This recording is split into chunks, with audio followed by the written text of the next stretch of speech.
Okay, welcome to day 5. And yeah, this is going to be a really interesting one because we're going to talk about when it comes to momentum and gaining energy from it, getting energy towards momentum. We're going to be talking a little bit on the subjective side. So if there's people who love the spiritual aspect towards motivation and really going for your goals and doing the chores, which you may not want to do, but you've got to do, when you get a goal or a task and you break it down, you chunk it down. There are some tasks that you'll love doing, but by the same token, there'll be some tasks which you don't like doing. So this will help you guys who love the sort of metaphysical, spiritual aspect towards this. Because so far I've been pretty objective about going for your goals. There's been a few sprinkling of subjectivity, sure, but for the most part I've been trying to give you a bit of a balance. I always believe in providing balance because life should be about balance. But this video and audio, if you're listening on audio, is going to be slightly more, I say slightly, it'll be a lot on the subjective side. So you may tune out if you want to, but I do recommend just for this moment to try and just suspend your disbelief. If you are thinking, oh, this is like woo woo woo woo, you're thinking to yourself, oh, dude, get over it, But I think you're gonna get a lot of benefit from this because the way I see it, there is consciousness, and we are connected, and there's numerous scientific studies and all sorts. I always, in a kind of really weird way, like to jokingly say, as a half joke, although there is a little ring of truth behind it, but as a half joke, you can prove beyond a reasonable doubt with science that death exists, that the body goes, that the brain goes. It's all, that's it, finish, finito, lights out, total blackness, total amnesia, done. And by the same token, you can prove beyond a reasonable doubt with science that death does not exist, that there is life after death. There is a spiritual realm, a non-physical, or even what some of you may even say an astral realm. If you're into your astral projection, or I prefer the term out-of-body experience, but some of you may prefer the term astral projection, that there is this realm as well. Again, you can prove by science. So what is science really proving? That there is life after death, or there isn't life after death? Both. That kind of makes weird sense, I know, but there you are. So I say it's a proverbial joke, but there's actually a little bit of ring of truth behind it as well. But this video is going to be more on the spiritual side, and we're going to be talking really directly about the chakras.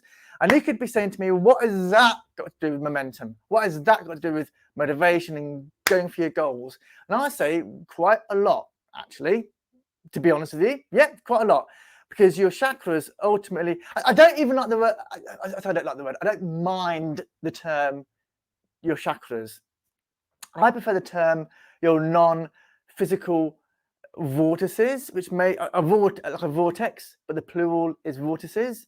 A vortex, like a vortex in a river. I mean, I live next to a river, and we see lots of little tiny little vortices. Again, the plural form for vortex, which is basically a little funnel going around in circles that sucks things in. Like when you take a plug out of your sink to drain the water when you've done your washing up. Yeah, that's a vortex of sort.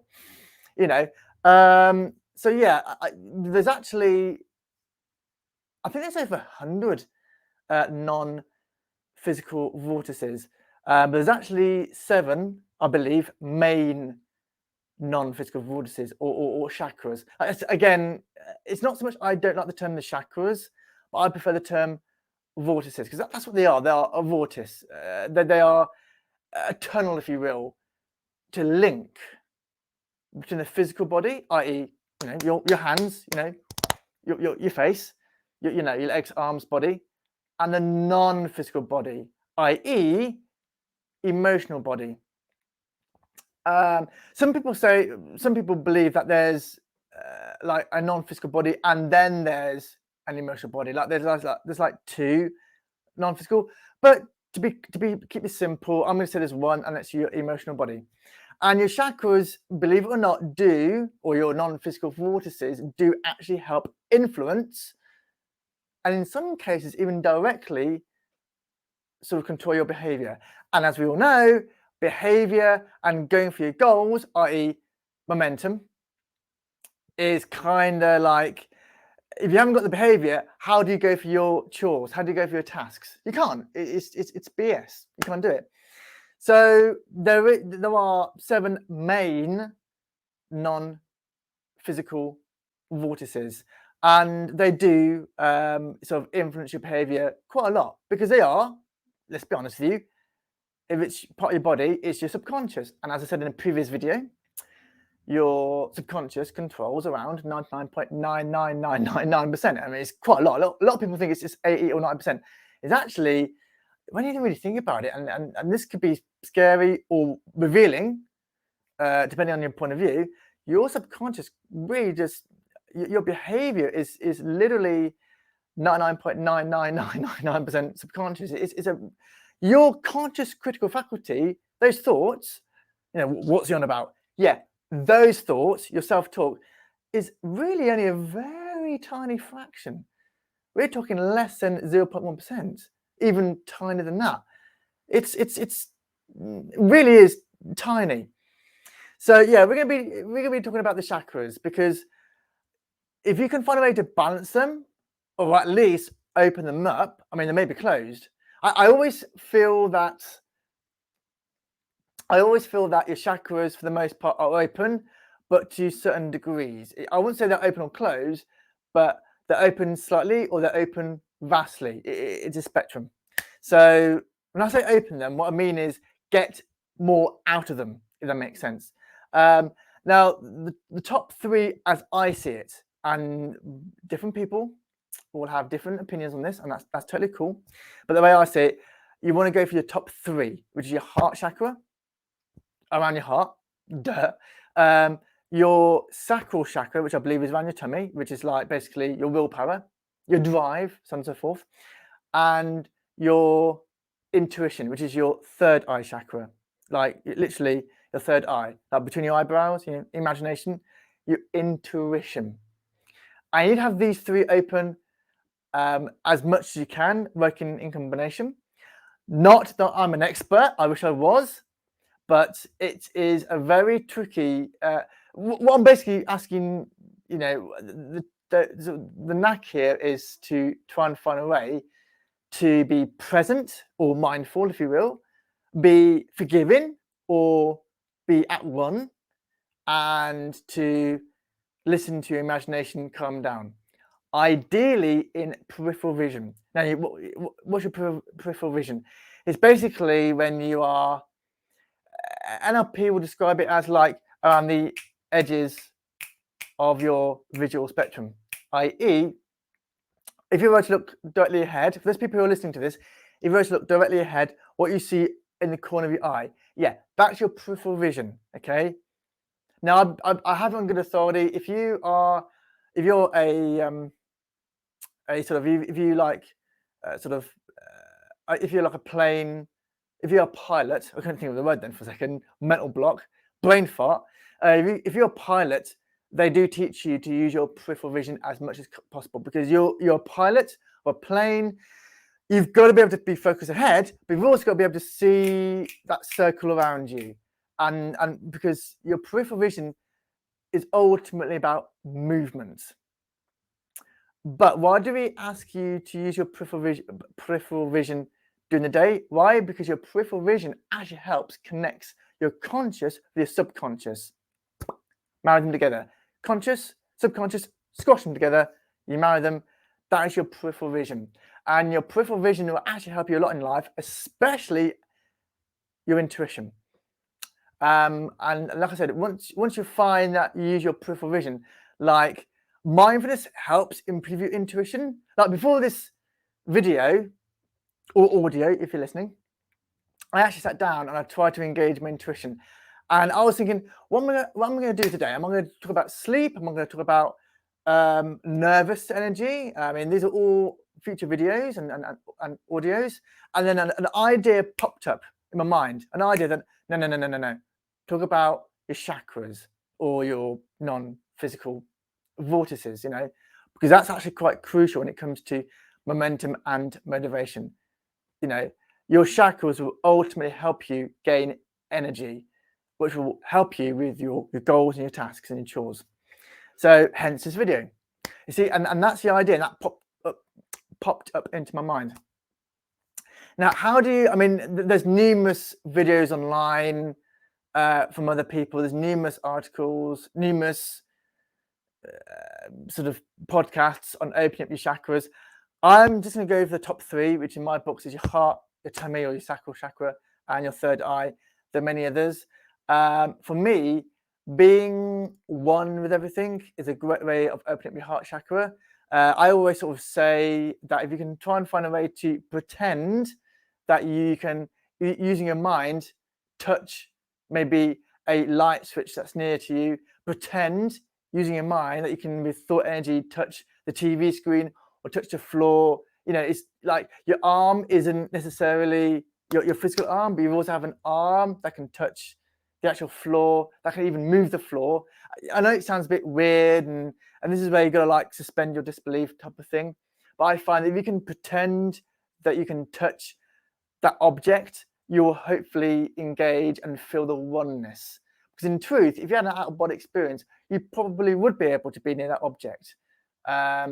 So yeah, I always say that's one way of doing oneness, to pretend that you can touch things, not with your fingers and your legs, but that you can touch other parts of your room or the floor or outside using just your mind. Like if I, in my mind now, pretend that I can somehow move. I'm looking right now at a big poster of Man United. Actually, I'm a Man United fan. If you're watching this, you can see I'm wearing a Man United cap. But I've also got a big poster in front of me, or a big photo of the stadium in Manchester. But if I pretend that I can actually touch that with an arm, not with my physical arm, my arms are like down next to my body. But if I can pretend I can touch it, I'm engaging. I can feel my heart chakra slowly open up, as if I'm one with that. You know, I'm one with that picture, that photo. I think I think it was taken in the 90s. Actually, I bought it, but I think the photo was taken in the 90s. It's a great aerial photo of the stadium in Manchester. If you're into your football or soccer, if you're American, you know, yes, very poor American accent, never mind. You know, you might have heard of Manchester United. I'm a huge fan.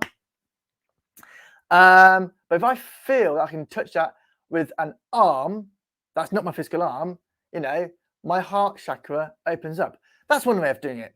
It sounds mad, but give that a go. You'll be surprised at the results.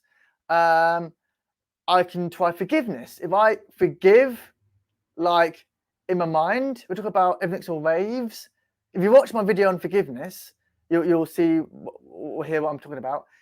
Everything's all waves, and your imagination, in fact, it goes beyond your imagination. Your attention span reduces the waves into particles of matter.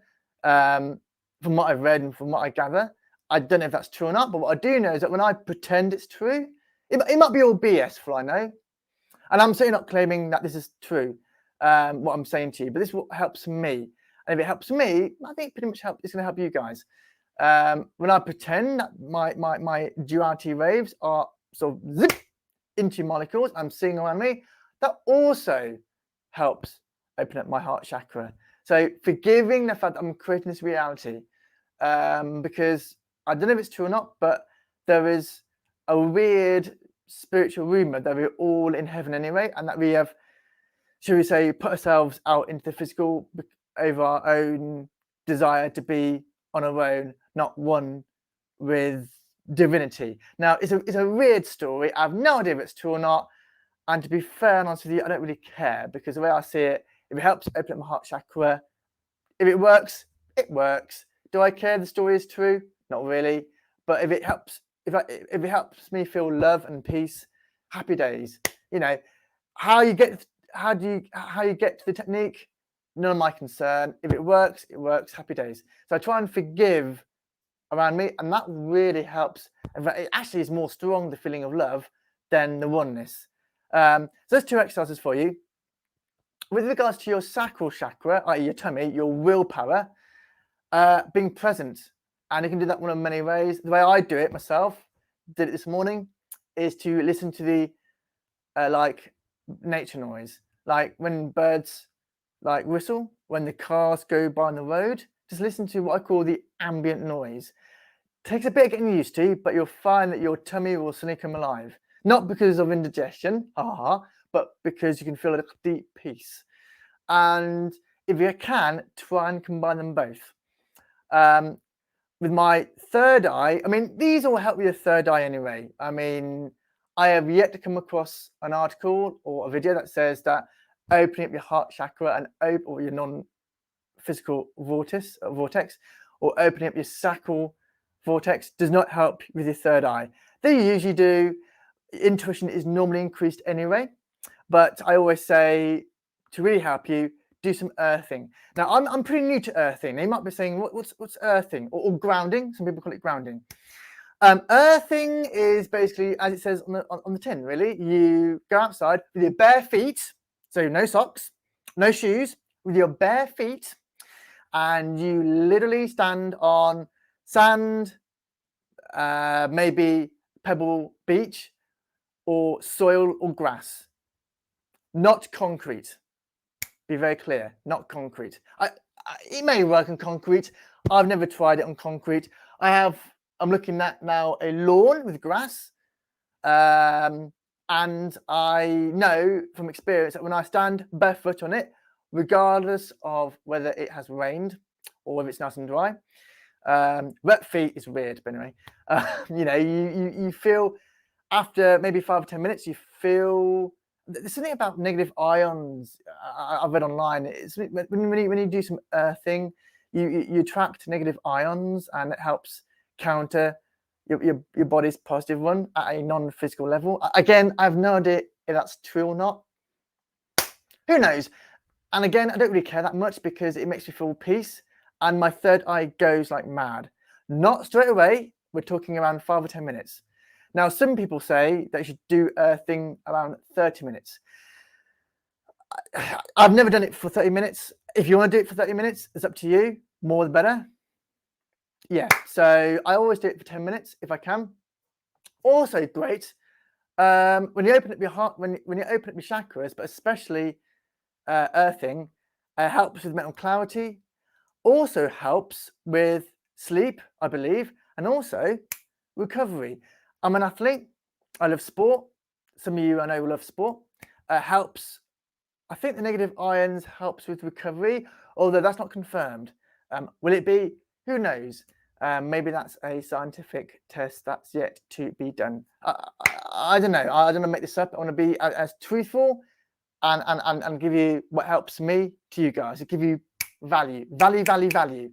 But yeah, so if you're into your sport or gym, earthing may help with muscle recovery, which also I would imagine will be an added bonus towards sleep.